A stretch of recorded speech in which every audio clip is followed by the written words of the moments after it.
सर्वप्रथम माँ सरस्वती को वंदन करता हूँ।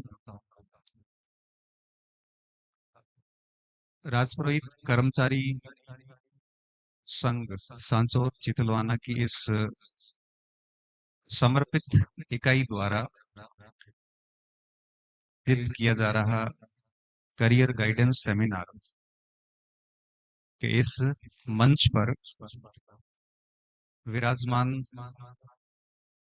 हमारे साथी भूगोल के सहायक आचार्य श्री सरवण सिंह जी राजपुरोहित, अशोक जी, वन सेवा के अधिकारी कपिल जी हमारे वन सेवा के साथ साथ में कॉलेज शिक्षा में भी थे, मगर ज्वाइन नहीं किया, वो अलग इश्यू है। आपका दोनों विषयों में उसमें दोनों बड़ी भर्तियों में एक साथ ही चयन हुआ था। उस संबंध में हमारी बात भी हुई थी उस समय। कपिल जी का कॉल आया था कि सर मुझे एसीएफ में ज्वाइन करना चाहिए या कॉलेज में ज्वाइन करना चाहिए। मुझे याद नहीं मैंने क्या कहा था, मगर बात हुई थी। मुझे बड़ा अच्छा लगा था कि हमारे समाज के व्यक्ति हैं और दोनों ही गजेटेड पोस्ट पे एक साथ चयन होना बहुत बड़ी बात थी। साथ में मंच पे विराजमान भावना जी, राजस्थान तहसीलदार सर्विस, और सभी विद्वान साथी, सामने बैठे प्यारे बच्चे, अभिभावक, युवा और समाज को समर्पित सभी कार्यकर्ता। आज बड़ा अच्छा सा दृश्य है, प्रकृति भी बड़ी मेहरबान है, प्यारा सा मौसम हो रखा है, सुबह से हल्की हल्की बारिश भी आप देख रहे हैं। और उससे भी बड़ी बात यह है कि जिस संख्या में यहाँ पे बच्चे बैठे हैं, स्पेशली महिलाएं, उनको देख के मुझे एक वो स्टेटमेंट याद आता है जो अमेरिका की क्रांति में एडम्स ने बोला था, जब लेक्सिंगटन के अंदर, अमेरिका के अंदर पहली गोली चलाई गई ब्रिटिशर्स के द्वारा, तो एडम्स ने सुबह उठते ही एक लाइन बोली, चली थी अमेरिकन लोगों पे, अमेरिकन मारे गए थे। उसके बाद अमेरिकन व्यक्ति क्या कहता है कि कितनी खूबसूरत सुबह है, कितनी खूबसूरत सुबह है। ये उन 13 लाश के ऊपर खड़े होकर कोई व्यक्ति बोल रहा है कि कितनी खूबसूरत सुबह है कि लेक्सिंगटन में दागी गई गोली को अब पूरी दुनिया सुनेगी। लेक्सिंगटन में जो गोली दागी है ब्रिटेन ने, इसको अब पूरी दुनिया सुनेगी। दुनिया ने सुना, पूरी दुनिया को लोकतंत्र दिया, पूरी दुनिया को संविधान दिया, और पूरी दुनिया में पहला ऐसा देश बना जिसने ब्रिटेन को पराजित करके अमेरिका अमेरिका से बाहर निकाला। दुनिया को मौलिक अधिकार दिए, दुनिया को बहुत कुछ अमेरिका ने सिखाया था। तो मुझे ये जो दृश्य है बड़ा अच्छा लगता है, जब सामने बच्चे बैठे हुए, युवा बैठे हुए। आज के जो अपने इस कार्यक्रम का मुख्य जो उद्देश्य है, वो उद्देश्य ये है कि कॉमर्स स्टूडेंट आए हैं अभी, किसी ने 12वीं अभी पास की है, कोई अपनी स्नातक कर रहा है, उनको थोड़ा सा मार्गदर्शन करना है कि वो अपनी ऊर्जा को ठीक जगह लगा सके। कि देखो, स्वर्ग में जाने के लिए मरना तो खुद को पड़ता है। आप चाहोगे कि स्वर्ग के आनंद मैं लूं और मरो आप, तो संभव नहीं है। आपको अगर आपके आगे की 40 साल 50 साल की जो जिंदगी है, उसको बड़ा सम्मान से जीना है, बड़े आनंद से जीना है, बड़ी स्वतंत्रता से जीना है। ऐसा जीवन जिसमें किसी की कोई दखलंदाजी नहीं हो। आप कहाँ जा रहे हो, क्या कर रहे हो, कितना खर्च कर रहे हो, कौन सी गाड़ी में जा रहे हो, क्या पहन रहे हो, क्या खा रहे हो, कहाँ घूम रहे हो, ऐसी अगर स्वतंत्र जिंदगी जीनी है, ऐसी जिंदगी जहां पे आपको कोई फोन करके कहे कि आप सर पधारना और बच्चों को कुछ मोटिवेट करना, ऐसी जिंदगी जहां पे आपको प्रतिष्ठा प्राप्त हो, अगर आप इस प्रकार के स्वर्ग, देखो स्वर्ग तो किसी ने देखा नहीं, पर मैं मानता हूं कि स्वर्ग एक ऐसी कल्पना है जहां पे व्यक्ति अपने अनुसार जीवन जीता है। अगर आप स्वर्ग से सुख प्राप्त करना चाहो, तो निश्चित तौर पे मरना आपको पड़ेगा। यहाँ मरने का तात्पर्य क्या है? या मरने का तात्पर्य ये है कि सब कुछ त्याग आपको करना पड़ेगा। साथियों के त्याग, जो चीजें अब आपको बहुत अच्छी लग रही है उनका त्याग, जो काम करना अब आजकल आपको जो अच्छा लग रहा है, क्या लग रहा है वो आपको ही पता है, मुझे ही पता है, उन सब का त्याग, घूमना फिरना, इन चीजों का त्याग, विभिन्न प्रकार के सामाजिक समारोह कार्यक्रम, इन सब का त्याग, ये सब छोड़ छोड़ा के अपने अध्ययन कक्ष के किसी कोने में बैठ के, एक टेबल पे बैठ के रातें काली करनी होती है। और साथ साथ में बहुत सारी ऐसी चीजें हैं जो करना ठीक लगता है, वो सब छोड़ छाड़ के 4-5 साल के लिए तपस्या करनी पड़ती है। हम इस तपस्या को एक प्रकार से मरना नाम से विभूषित कर सकते हैं, जब आप सब कुछ छोड़ देते हैं। इतना करने के बाद आगे का जीवन बड़ा स्वर्गमयी सुख देता है। इसलिए मैं आपको कह रहा था कि मेरे से पूर्व सभी साथियों ने जो आपको बातें कही, ये बातें केवल कहने के लिए नहीं थी आपको। आप यहाँ पे अगर आए हैं तो मेरी एक बात ध्यान से सुन के जाना और उसको जीवन में लागू करना, कि इन विद्वानों ने जो बातें कही है उनको जीवन में उतारने की कोशिश करना, अन्यथा ऐसे सम्मेलन का कोई अर्थ नहीं निकल जाता। जब पिछला 2017-18 में सम्मेलन हुआ था, 17 में हुआ था, नहीं 17 में हुआ शायद, तो 17 में हुआ था, तो मुझे जहां तक याद आ रहा है 17 या 18 था। तब हितेश जी उस समय तैयारी कर रहे थे वरिष्ठ अध्यापक की। इन्होंने, मैं भाषण दे रहा था, आपने एक लिख के मुझे भेजी थी, उसमें कुछ शायरी वगैरह थी, वो मोटिवेशन शायरी थी। उसके बाद हमारी बात हुई, इन्होंने अपने अनुसार तैयारी शुरू करी, जहां जहां कहीं मेरी आवश्यकता हुई तो मुझे याद भी किया। अभी जब हिंदी के रिजल्ट आए तो राजस्थान के अंदर एक अच्छी रैंक के साथ में आप राजस्थान में असिस्टेंट प्रोफेसर बने। मानता हूं कि ऐसे कार्यक्रम के उद्देश्य तभी सफल हो पाते हैं जब इस प्रकार का रिजल्ट निकल के 2-3 साल बाद सामने आता है। इसलिए जब आप लोग यहाँ पे आए हैं तो एक बात पहली तो ये ध्यान रखना है कि हम लोगों ने जो कुछ बोला है, ये बेसिकली किताबों में नहीं है, ये अनुभव वाली बातें हैं। इसको जीवन में उतारने की पूरी कोशिश करो आप। अब मैं आता हूँ मूल मुद्दे पे। चीजें इतनी मुश्किल है नहीं जितनी कही जाती है, कि बहुत कुछ करना पड़ेगा। जैसा सुरेंद्र जी कह रहे थे कि हजारों किताबें पढ़नी पड़ेगी, मैं सुरेंद्र जी की बात को काट रहा हूँ। 4-5 किताबों में काम हो जाता है वैसे। आपको ही पता है, मुझे ही पता है।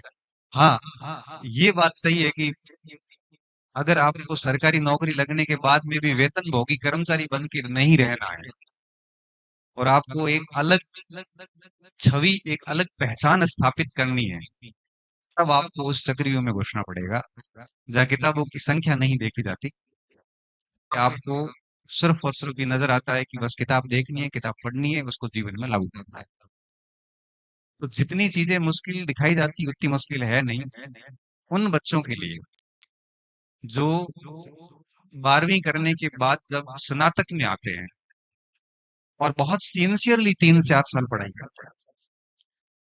सिंसियरली पढ़ाई का मतलब ये होता है कि दिखावे वाली पढ़ाई नहीं, वास्तविक पढ़ाई, जिसमें आप रात को सोते वक्त देखो कि मैंने आज दिन में इतना कुछ याद किया। अगर आप 3-4 वर्ष एक सीरियस पढ़ाई करते हैं तो मुश्किल नहीं है कोई भी परीक्षा को पास करना। तो 12वीं कक्षा करके बाड़मेर कॉलेज में आया, तो उस समय कहते ही सामान्य स्तर का छात्र था, और जब कॉलेज में आया, कई साथियों को देखा, सबने कहा कि यार जीवन में नौकरी लग जाती है तो बहुत कुछ मिल जाता है। तो एक नौकरी की है ना टीस जगी अंदर से कि यार एक नौकरी होनी चाहिए, पता नहीं क्या है इस नौकरी के अंदर, है तो नौकर ना, नौकर मतलब सर्वेंट, सरकार के सर्वेंट, लेकिन अंदर से पता नहीं क्यों एक टीस जगी की गवर्नमेंट की नौकरी होनी चाहिए हमारे पास। क्योंकि देखते हैं ना, सम्मान देखते हैं सरकारी कर्मचारी का। ऐसा नहीं है कि गवर्नमेंट जॉब ही सब कुछ है, प्राइवेट भी बहुत अच्छा करते हैं, लेकिन अवसर है तो बनाना चाहिए। तो एक दिन कॉलेज में बैठे बात हुई कि यार नौकरी होनी चाहिए, 5-6 लोग थे हम। हॉस्टल आए, एक हमारे गुरुजी थे चांदिसरा के, खेत सिंह जी, उस समय 2005 के अध्यापक थे। अभी भी अभी प्रिंसिपल है। मैंने कहा जी नौकरी कैसे लगती है बता दो आप। तो कहते तेरे नहीं लगेगी। मैंने कहा, ऐसे मत बोलो, सुबह सुबह शुभ बोलो सर। मैं बड़ी उम्मीद से आया हूँ आपके पास, मुझे तो ये बताओ कि लगती कैसे है? छह दिन का, मैंने कहा उसी भाषा में बोलेंगे, अरे नौकरी को लगेगी। मैं कहा आप क्यों नहीं लगेगी? तो देख तू पूरा दिन दौड़ता है, पूरा दिन खेलता है, कोई भी तेरे को कहता है आलू मार्केट तो गया आलू, कोई कहता है कि चलो खेलने चलते हैं तो खेलो, कोई बैट लेके आता है मैच है तो के चलो, तेरी नौकरी नहीं लगेगी, मैं कह रहा हूँ अभी भी। तो करना क्या पड़ेगा मुझे बता दो, मैं आज के बाद आपको गुरु मान के वही करूंगा। क्योंकि मैं क्यों कहूँ, मुझे पता है तेरे से पालन होगा नहीं, मेरे शब्दों का यूं व्यर्थ जाना मुझे अच्छा नहीं लगेगा। केजी बहुत सिंसियरली पढ़ते थे उस समय, वो स्कूल लेक्चरर की तैयारी कर रहे थे, खुद अध्यापक थे। तो मेरे को कहा कि एक काम कर, जितना मैं बैठता हूँ उतना टेबल पे बैठेगा आके, मैं इस इधर पेड़ के नीचे पढ़ रहा हूँ टेबल, और उस पेड़ के नीचे तुम बैठ जा, दो पेड़ है हॉस्टल, राजपुर हॉस्टल में बाड़मेर में, आप देखोगे तो एक इस कॉर्नर पे एक उस कॉर्नर पे।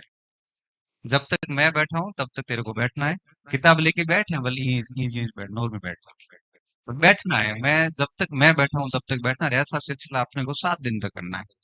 अगर तू बैठ पाया तो फिर मैं तेरे को 6-7 दिन बाद बता दूंगा कि नौकरी कैसे लगती है। नहीं बैठता है तो मुझे कहने का कोई मतलब नहीं है। मैं बस ठीक है सर, शुरू। और आप ये देखो वास्तविक बात है, केजी भी सुनेंगे इस वीडियो को तो मुझे वापस याद भी करेंगे। अब केजी वहां पे पढ़ रहे थे और मैं सामने एक छोटी छोटी, एक दिन बैठा है सर, मैंने कहा कुछ मुझे भी दे दो तो मैं कुछ बैठा बैठा क्या करूंगा, कुछ तो पढ़ूंगा। तो उन्होंने मेरे को एक इतिहास की किताब पकड़ाई, केसी श्रीवास्तव की, ये ले और जो इच्छा वो पढ़ ले बस। मैं एक दिन पढ़ा, मुझे ठीक लगा, मुश्किल तो हुआ लेकिन ठीक लगा। दूसरा, तीसरा, 7-8 दिन मैं कंटिन्यू केजी के बराबर बैठा रहा। 8 दिन बाद केजी को लगा कि ये लड़का सिंसियर है, काम तो कर सकता है। 6-7 दिन बाद उन्होंने मुझे कुछ किताबें बताई, जीके की किताबें बताई, और फिर हम दोनों बिल्कुल फिक्स टाइमिंग पे बैठ जाते थे। ये फरवरी की बात होगी 2006 की।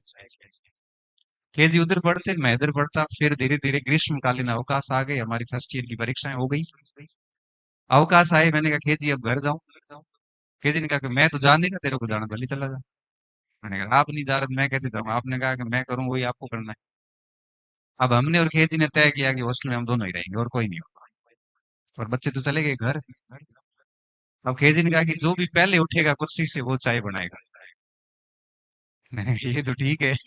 और हम दोनों 4 घंटे, 3 घंटे, 5 घंटे कंटिन्यू कुर्सी पे बैठ रहे थे। मैं तो इसलिए भी बैठ रहा था कि दूर 2 किलोमीटर दूर लाना पड़ेगा जाके, क्योंकि बाड़मेर की हॉस्टल बहुत बाहर है, आज भी आपको बताओ। फिर चाय बनानी बड़ा मुश्किल काम है। एक दिन 5 ही घंटे में खेती थक गई क्योंकि उनकी उम्र भी अधिक थी, और मैं बैठा रहा, मैं कहा, आज उठूंगा नहीं।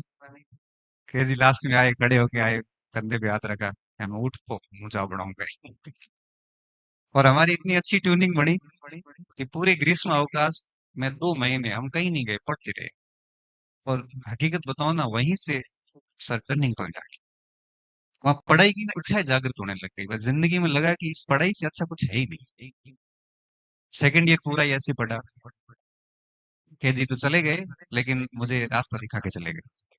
केजी अपने गांव चले गए क्योंकि स्कूल खुल गए वापस, और उन्होंने अपना स्कूल ज्वाइन कर लिया, और मैं हॉस्टल में अब बाकियों से मैं ठीक हो गया क्योंकि 4 महीने से पढ़ रहा था।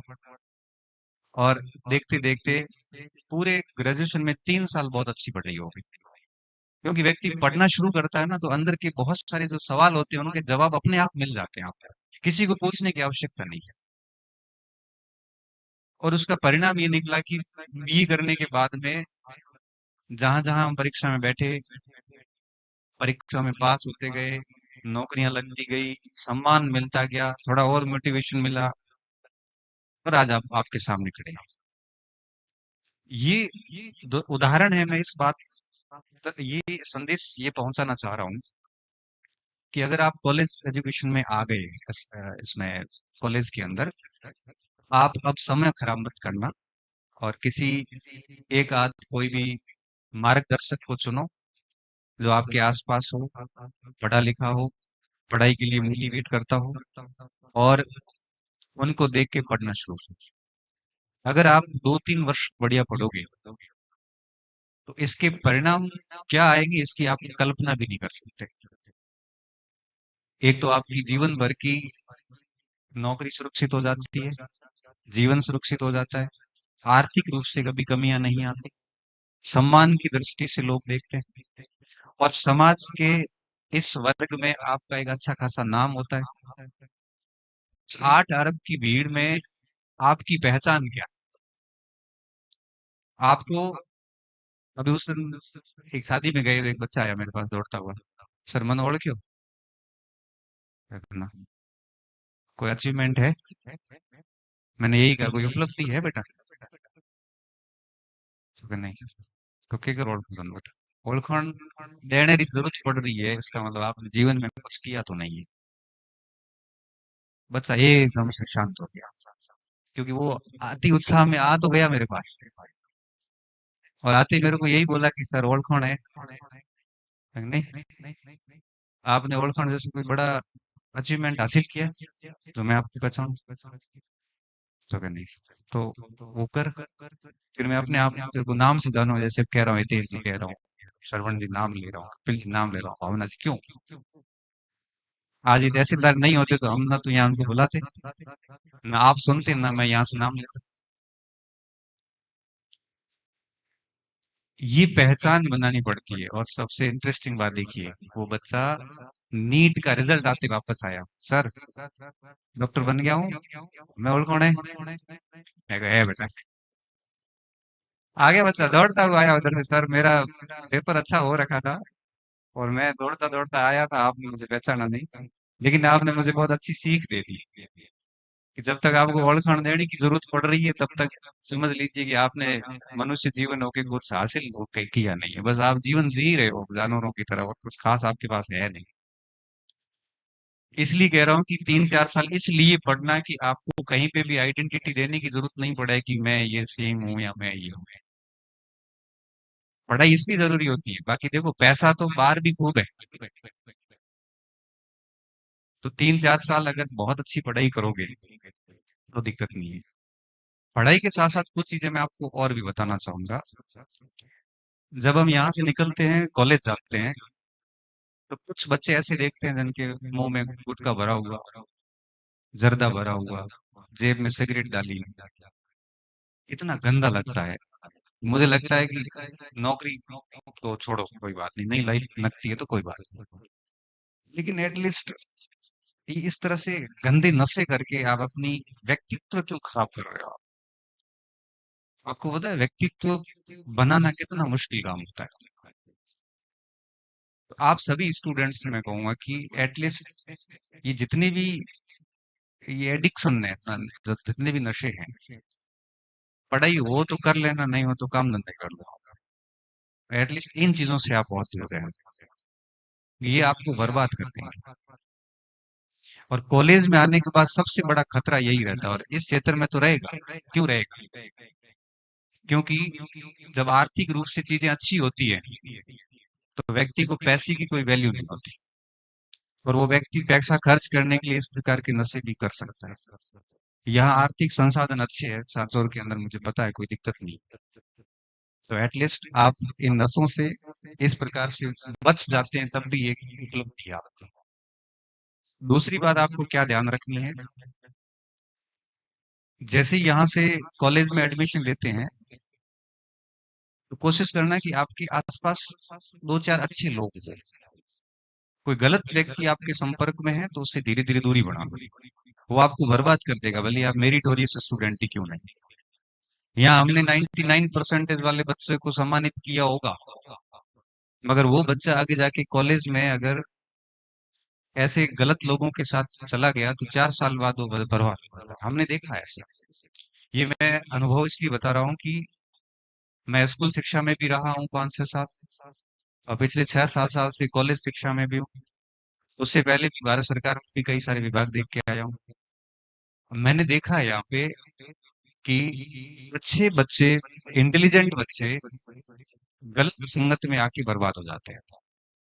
आप पहला काम तो ये करना कि आपके आसपास अच्छे लोग हों। मतलब है कि जो गलत रास्तों पे नहीं हो, आपको मोटिवेट ही करें, आपको पढ़ने के लिए प्रोत्साहित ही करें, न कि आपको पीछे ले जाने का काम। इस उम्र में भटकने के बहुत अधिक चांसेस होते हैं। बाकी मैं बताऊं, 12वीं करते समय कम बच्चे होते हैं जो टारगेट लेके निकलते हैं। मैं मेरी बात करूं तो मुझे भी नहीं पता था कि 12वीं के बाद मुझे क्या करना है। मैं कभी सोचा भी नहीं था कि मैं कॉलेज शिक्षा में जाऊंगा, ये वो ठीक है। 12वीं के बाद दिमाग में एक ये जरूर आया था कि नौकरी होनी चाहिए। फिर ये नियति आपको कहाँ ले जाती है, आपको खुद को नहीं पता। अब आप में से किसी को नहीं पता कि कौन आगे जाके प्रशासनिक सेवा में जाने वाला है, कौन आगे जाके उच्च शिक्षा में जाने वाला है, कौन आगे जाके राजनीति में जाने वाला है, किसी को नहीं पता है। ये सब नियति ने सेट कर रखा है काम।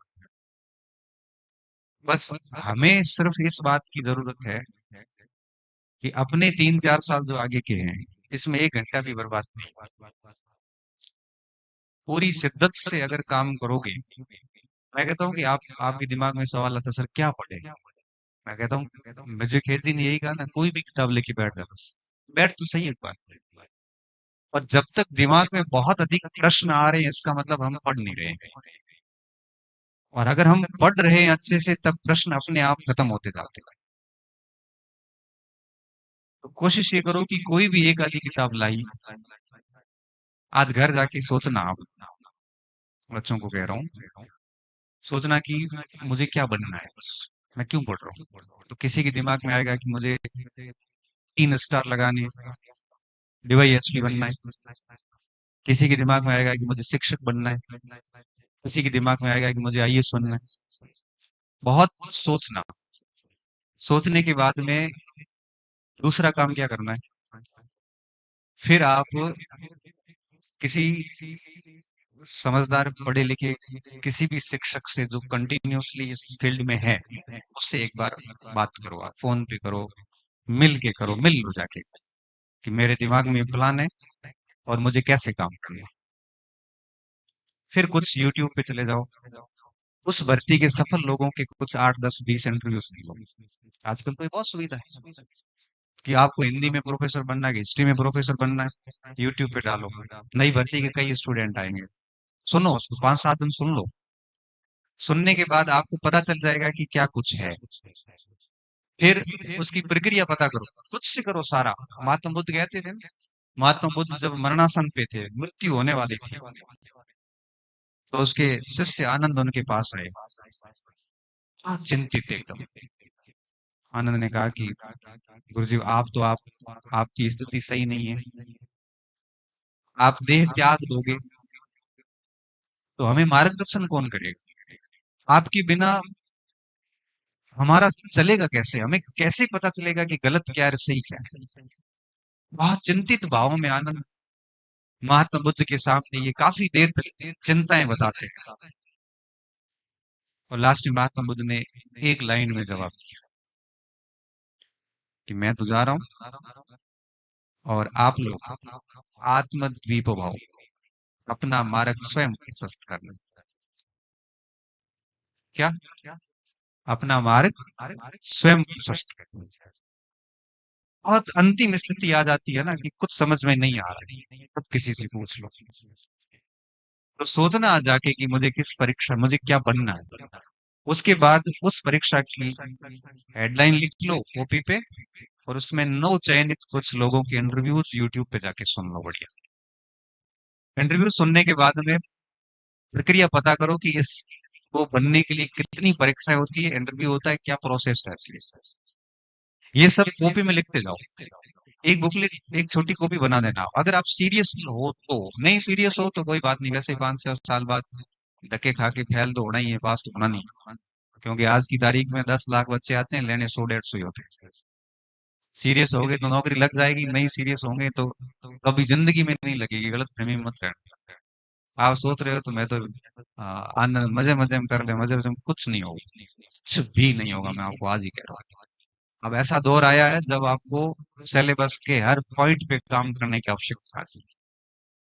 तो जो सीरियस स्टूडेंट है, इंटरव्यू सुन लिए, मटेरियल लिख लिया, प्रोसेस पूरी कर ली, और उसके बाद में जो सामग्री आपने इंटरव्यू को सुन के लिखी है, वो सामग्री आप किसी भी ऑनलाइन वेबसाइट से मंगा सकते हैं, आपके घर वो किताबें आ जाती हैं। एक एक किताब मंगवाइए और पढ़ना शुरू करें। अभी तक आपको किसी के गाइडेंस की आवश्यकता नहीं, मैं आपको बता रहा हूँ। मेरे पास कई बार ऐसे बच्चे आते हैं जो 1 डेढ़ साल से कॉन्टिन्यूसली तैयारी कर रहे हैं, किसी के मार्गदर्शन में नहीं, बढ़िया तैयारी हो रखी, अब सिर्फ वो इसलिए आ रहे हैं कि सर अब मैं इतना तो मैंने कर लिया है, अब आप बता दो सर इसमें और बेहतर कैसे कर सकता हूँ। मुझे भी बड़ा अच्छा लगता है कि यार इतना कुछ कर लिया, अब मुझे उसको खाली कुछ चीजें ही बतानी है, और उसके बाद आप पढ़ना शुरू करें।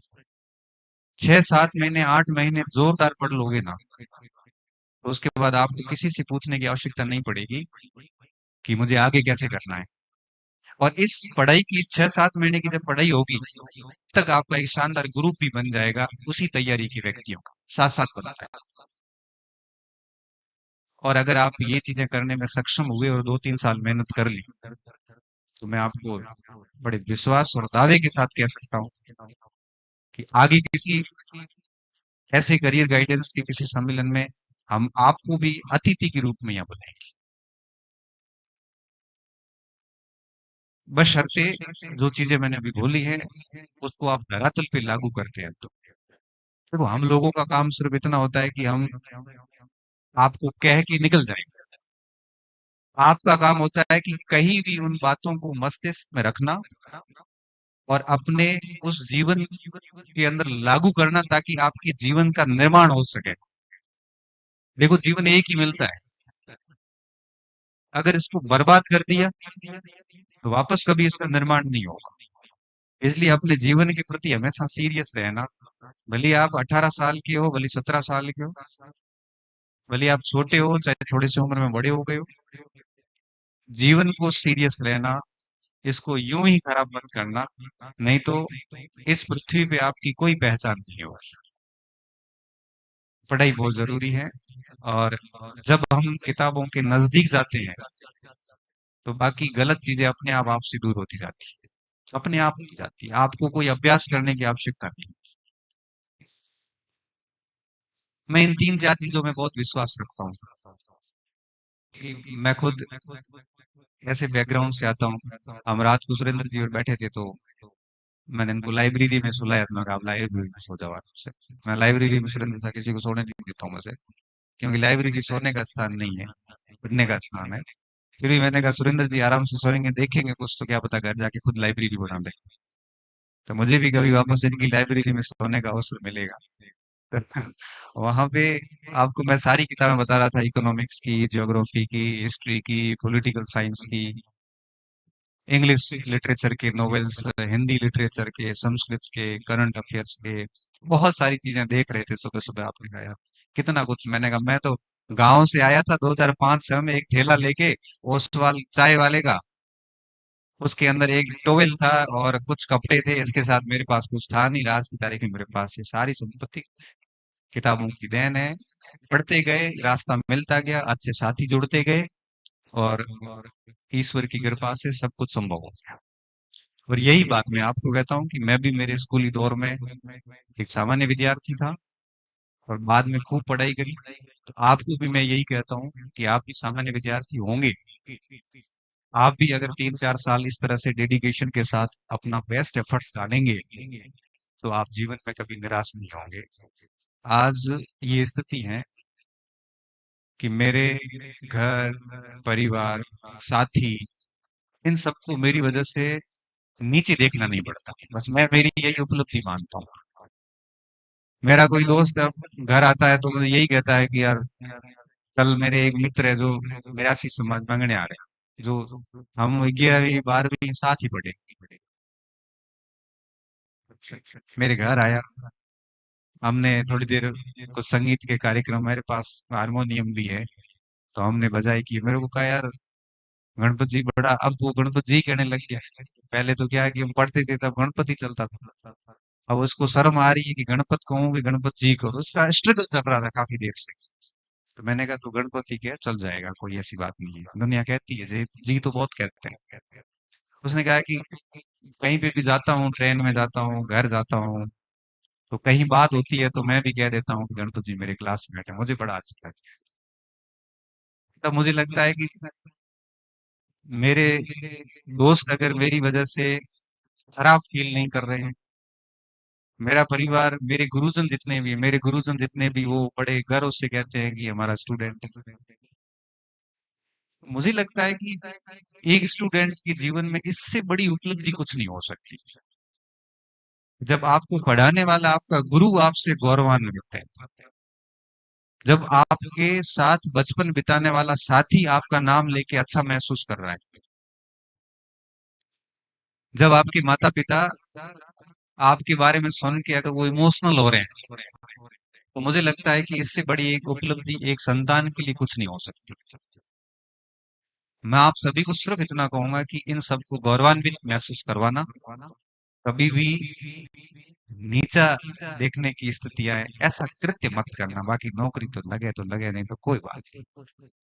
कम से कम ये तो नहीं होना चाहिए कि हमारे कई ऐसे दोस्त हैं जिनसे हम भी कन्नी काटते हैं, पता नहीं, मैं नहीं जानता, काम ही ऐसे किए, कैसे नाम ले पब्लिक के साथ। साथी ऐसे हैं जिसके नाम हम बड़े गर्व से लेते हैं। इसलिए पढ़ाई से भी ज्यादा महत्वपूर्ण बात यह है कि आपके व्यक्तित्व में ऐसे कोई विकार, ऐसे दोष नहीं आने चाहिए जो आपके आसपास, क्योंकि आपके अंदर दोष है तो आप तो वैसे ही शर्म छोड़ चुके हैं, तो आपको तो कोई फर्क पड़ना नहीं है। लेकिन आप जिस समाज से आते हैं उस समाज के बारे में आपने अभी तक इतिहास पढ़ा नहीं। ये समाज राजा महाराजाओं को सलाह देता था कि विदेशी संबंध कैसे रखने हैं, प्रजा के साथ कैसा व्यवहार करना है, भविष्य की नीतियां क्या होनी चाहिए।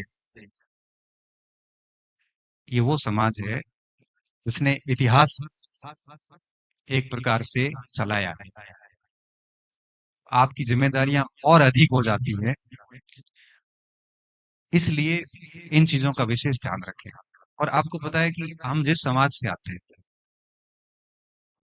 देखना, जब मैं देखता हूँ, मैंने कहा ना अभी थोड़ी देर पहले कि आप YouTube पे 10-15 वीडियो देख लो सिलेक्शन वाले लोगों के। अब देखो, तकनीकी का एक दूसरा पहलू भी है, जहां मैं कई बार ये भी देखता हूँ कि अपने समाज के लोग ही पता नहीं सोशल मीडिया पे क्या कुछ गंदगी फैलाते रहते हैं, बड़ा बुरा सा लगता है, बहुत बुरा लगता है। बीच में आसुत्रा धाम पे जब वो सब सिस्टम चला था, कुछ भी लिख रहे थे, अरे समाज के लोग हो आप, बैठ के बात कर लो, क्यों लिखना। आपके व्यवहार के ऊपर आज आपको पता है हर व्यक्ति कैमरा और स्पीकर है, व्यक्ति नहीं रहा। आप कुछ भी बोलते हैं वो चीजें डिजिटल रिकॉर्ड बनती है। आप जहां कहीं बैठे हैं इन चीजों का ध्यान रखें। सोशल मीडिया चला रहे हैं तो मैं ये नहीं कहूंगा कि बंद कर दो, ये पॉसिबल भी नहीं है, हम भी चला रहे हैं, लेकिन उसका प्रोडक्टिव यूज करो। आप रील देख रहे हैं तो ऐसी देखो जो आपको मोटिवेट करे। आप यूट्यूब का वीडियो देख रहे हो तो उस व्यक्ति का देखो जिस फील्ड में आपको जाना है। आप फेसबुक चला रहे हैं तो आप वे पोस्ट पढ़ो जिसमें आपको किसी मुद्दे का ज्ञान हो। इस सोशल मीडिया पे आपका व्यवहार बहुत महत्वपूर्ण है। आप अगर सोशल मीडिया पे जाके अगर ये अंग प्रदर्शन करना, अश्लीलता फैलाना, गंदगी फैलाना, व्यूज के चक्कर में अगर आप पूरी संस्कृति समाज का नाम खराब करते हैं, तो ये सोशल मीडिया का बहुत बड़ा दुरुपयोग है।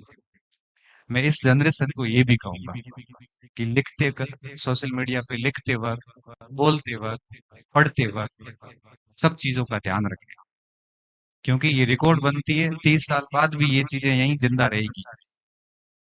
पूरी कोशिश करें कि ऐसा कोई काम हमारे से सोशल मीडिया पे भी नहीं हो। विशेषकर ये तो मैं युवाओं को भी कहूंगा, हम किसी भी पोस्ट के नीचे किसी भी जगह पे कुछ भी लिखते हैं, आओ सर आओ,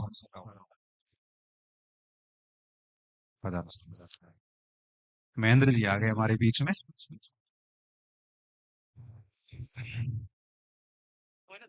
आ जाओ सर।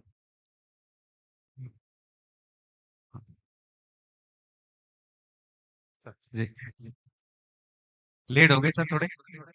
महेंद्र जी, लेट हो गए थोड़े। अच्छा। तो मैं मेरी बात पे वापस आता हूँ। तो इन चीजों का विशेष तौर पे ध्यान रखें। बाकी देखो, जीवन बड़ा आसान है।